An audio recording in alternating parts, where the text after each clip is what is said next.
সুপ্রভাত, রাধে রাধে সকলকে। আজ হলো নীল ষষ্ঠী পূজা, রবিবার নীল ষষ্ঠী পূজা। আশা করি যারা করছেন তারা জানেনই। এখন বাজে হচ্ছে সকাল 7:30। তো 7:30টার সময় এখন মন্দিরে যাচ্ছি জল ঢালতে, কারণ এই সময় প্রচণ্ড ভিড়। মন্দিরের ভিড়ের ভিডিও দেখিয়েছি যদিও, যে কতটা মেলার ভিড়, যাই হোক আগের ভিডিওতেই দেখিয়েছি। আর এটা হলো নীল ষষ্ঠীর, এটাও টুকটাক শেয়ার করব, কারণ মন্দিরে ফোন নিয়ে যাওয়া না খুব রিস্ক। কারণ এই ভিড়ের মধ্যে জানেনই যতটা সেফটি থাকা যায়। এই যে মহাদেবকে নিয়েই ভিডিও শুরু করলাম। সকাল সকাল মন্দিরে জল ঢেলে আসা আনন্দই আলাদা। তো সবাই মিলে বলুন হর হর মহাদেব। চলুন, আমরা দুজনেই যাচ্ছি, উপোস করেছি। আর মিষ্টির এর উপোস করার কোনো প্রয়োজন নেই, যাই হোক ও নিরামিষ খাবে, এটাই যথেষ্ট। কারণ সবসময় উপবাসটাই যে করতে হবে তার কোনো মানে নেই। ভগবানের সেবায় নিজেকে নিয়োজিত করা, ভগবানের কর্মে নিজেকে নিয়োজিত করা, সেটা হলো সব থেকে বড় কথা। তাই ভগবান কিন্তু বলে দেননি যে এই এত উপোস করো, অত উপোস করো, তত উপোস করো, সেটা নয়। ভগবানের সেবায় এবং নিজেকে একজন ভালো মানুষ তৈরি করতে ভগবান বলেছেন, তাই তো। চলুন, অনেক বকছি, সকাল সকাল মন্দিরে জলটা ঢেলে আসি, নাহলে আবার দেরি হয়ে যাবে। তাহলে দেখুন, চলে এসেছি মন্দির যাওয়ার পথে। এটা হলো বাবার মন্দির যাওয়ার জন্য যে বাবার যে দুধ পুকুর আছে, সেই দুধ পুকুরের পাশ দিয়ে যে রাস্তাটা যে শেড করে দেওয়া হয়েছে, সেটা তো আপনারা আমার অনেক ভিডিওতেই দেখেছেন। তাও বলে দিই, এখানটায় মানে দুটো মেলাতেই, শ্রাবণ মাস বলুন চৈত্র মাস বলুন, দুটো মেলাতেই এই জায়গাটাতে যাত্রীরা বিশ্রাম নেয়, বসে থাকে। তার সাথে অনেক রকম দোকানও হয়। আর এই যে চলে এসেছি ভিড় ঠেলতে ঠেলতে বাবার মন্দিরে। এত ভিড় এই চৈত্র মাসে, প্রচণ্ড ভিড়। আর এই সন্ন্যাসী মেলায় কিন্তু, মানে গাজন মেলা, সন্ন্যাসী মেলা, চড়ক মেলা যাই বলেন, এই মেলায় কিন্তু সন্ন্যাসীরা আমাদের তারকেশ্বরে প্রায় 5 দিন 6 দিন থেকে ওনারা এখানেই হব্বিসি করেন, মানে সমস্ত কিছু করে এখান থেকে একবারে যান। তো কেউ কেউ আবার পয়লা বৈশাখে একবারে উত্তরী খুলেই যায়, কেউ কেউ আবার আগেও চলে যায়। আবার সারা মাসটা ধরে অনেকেই আছে যারা উত্তরীও নিতে আসেন, যেটা সারা মাস ধরে যে ডেটগুলো থাকে উত্তরী নেবার জন্য, কেউ 1 মাস করেন, কেউ 25 দিন, মানে বিভিন্ন রকম ডেট আছে। তো লাস্ট উত্তরী নেবার ডেট মানে ওই 3টে মালসা করতেই হবে আর কি। ওই 3 দিন মানে ফল মহাব্বিসির 2 দিন আগে অবধি লাস্ট।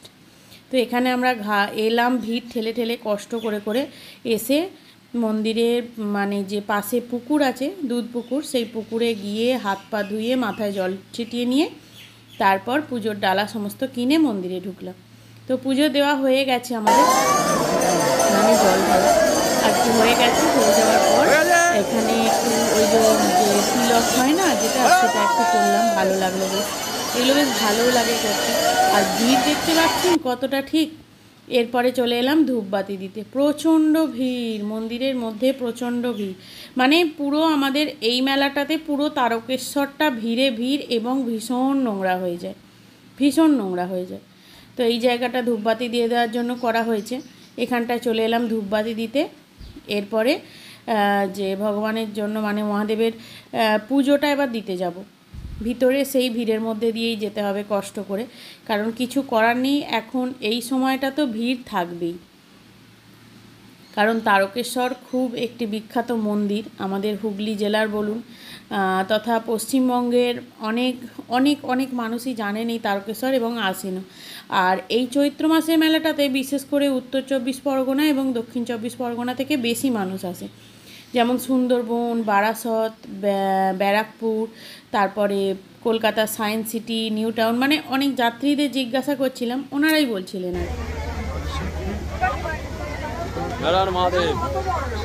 পুজো দেওয়া কমপ্লিট করে ঘুরে এদিকে রাজবাড়ির এটা দিয়ে চলে এলাম। রাজবাড়ি পরিক্রমা করে চলে এলাম। এখানে ফায়ার ব্রিগেড, অগ্নি নির্বাপক চলে।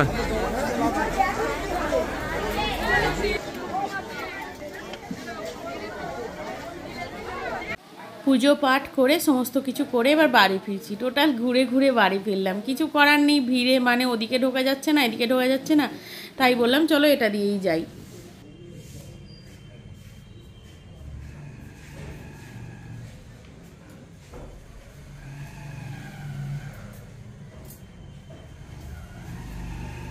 কাল ছিল হনুমান জয়ন্তী। হনুমানজির সামনে মেয়েদের কোনোদিন নতমস্তকে প্রণাম করা যাবে না। ষষ্ঠাঙ্গে যেটা বলে না, নতমস্তক, মাথা নত করে হনুমানজির কাছে মেয়েদের কোনোদিন প্রণাম করা যাবে না, কারণ উনি প্রত্যেকটা মেয়েকে মায়ের রূপে দেখেন। তাই ছেলেরা ষষ্ঠাঙ্গে প্রণাম করতে পারেন, উনি খুব খুশি হন, কিন্তু মেয়েরা করলে উনি খুব কষ্ট পান। তাই সবসময় এইরকম ভাবে প্রণাম করতে বলেছে হনুমানজি। আর হনুমানজি কোনো মেয়ের স্পর্শ পছন্দ করেন না। আজকে কি আজকে যেটা নীল ষষ্ঠী, হর হর মহাদেব, নীল পার্বতীর বিবাহ। আচ্ছা, চৈত্র মাসে হলো যে সনাতন ধর্মাবলম্বী মানুষদের বিবাহ হয় না, কিন্তু মহাদেব কি করে করেছিলেন? ওটাই তো সবার থেকে আলাদা, ভাবার বিষয়, ভাবার ব্যাপার আছে, বিষয়টা ভাবতে হবে। তাহলে কি মহাদেব, প্রশ্নটা থেকে যাচ্ছে মহাদেব কি তাহলে সনাতনী নয়, সনাতন ধর্মাবলম্বী নয়? তাহলে আমরাও তাহলে প্রশ্নটা রইলো, তাই তো? প্রশ্নটা রইলো, এর ব্যাখ্যা আপনারা কমেন্টস দিয়ে দেবেন। করাতেই পারি বিবাহ যে চৈত্র মাসে। অনেকে বলে চৈত্র মাস শুভ নয়, বিবাহ হয়, কিন্তু অ্যাকচুয়ালি মহাদেব বিয়ে করেছিলেন বলেই অন্য কারোর আর বিয়ে হবে না। এই যে কাকুর কাকিমার দোকান, লুচি চা এতদিন ধরে খাচ্ছি, দেখানো হয়নি আপনাদের, দেখেছেন? বলুন সবাইকে বলছি ভিডিওর মাধ্যমে, চা লুচি খেতে চাইলে তারকেশ্বর পারমহল মাঠের এখানে চলে আসুন।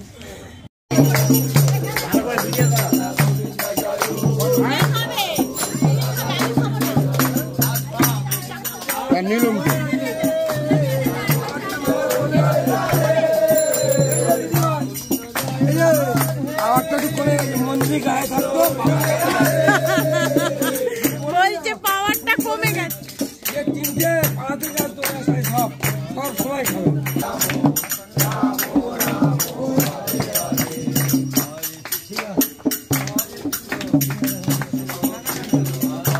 তো বিকালে বাড়ির সামনে সন্ন্যাসীরা বসে কীর্তন করছিল, মানে হরিনাম আর কি, হরির নাম।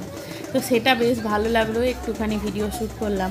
আর এরপরে আপনাদের সাথে শেয়ার করছি, এটা হচ্ছে রামনবমীর যে র্যালি বা যে প্রসেশন যেটা বেরিয়েছিল আমাদের তারকেশ্বরে, এই প্রথম এরকম কোনো রামনবমীর উদ্দেশ্যে প্রসেশন বেরিয়েছিল। বেশ ভালো লাগলো দেখে। তো মাস্টারমশাই গেছিলো আর কি ভিডিও শ্যুট করতে, মাস্টারমশাইয়ের শ্যুট করার জন্য আমিও দেখে নিতে পারলাম। প্রচুর মানুষ ছিল এবং রথের মতো যেগুলো ওই ঘোড়ার গাড়ির মতো হয় না, ওগুলোতে রাম সীতা লক্ষ্মণ সাজিয়ে, তারপরে মূর্তিও ছিল, এই সমস্ত নিয়ে বাজনা, মাইক বক্স, বাজি ফোটানো, সব কিছুই সমস্তটাই দেখতে পারবেন পুরোটা, বেশ ভালোও লাগবে। আর প্রচুর মানুষের সমাগম হয়েছিল, যদিও এটা আমি সামনাসামনি দেখতে পেলাম না, এটাই মিস করলাম আর কি, এই আর কি। তো তবুও ক্যামেরার মাধ্যমে দেখেও বেশ ভালো লাগলো। দেখুন কত রকমের বাজনা, মাইক, গান, বেশ সুন্দর ব্যাপার হয়েছে, ভালো লাগলো বেশ দেখে।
এই সমস্ত এই যে দেখুন রথ, যেটা বলছিলাম রথ, কি সুন্দর লাগছে না আলো দিয়ে।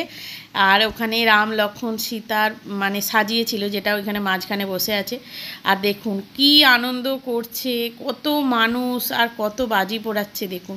সমস্ত কিছুটাই আপনাদের সাথে শেয়ার করলাম। নীলের পুজো এবং রামনবমীর যে র্যালি বা যে প্রসেশন যেটাই বলেন সেটাও শেয়ার করলাম।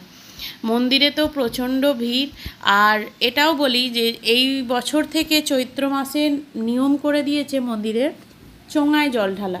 এখন এই চৈত্র মাসে আগের বছর অবধি ছিল কিন্তু মন্দিরের ভিতরে প্রবেশ করে জল ঢালার নিয়ম ছিল, কিন্তু কিছু মানে কি বলবো অভক্ত মানুষদের জন্য এই নিয়মটা করতে বাধ্য হয়েছে। চলুন এখানেই শেষ করলাম।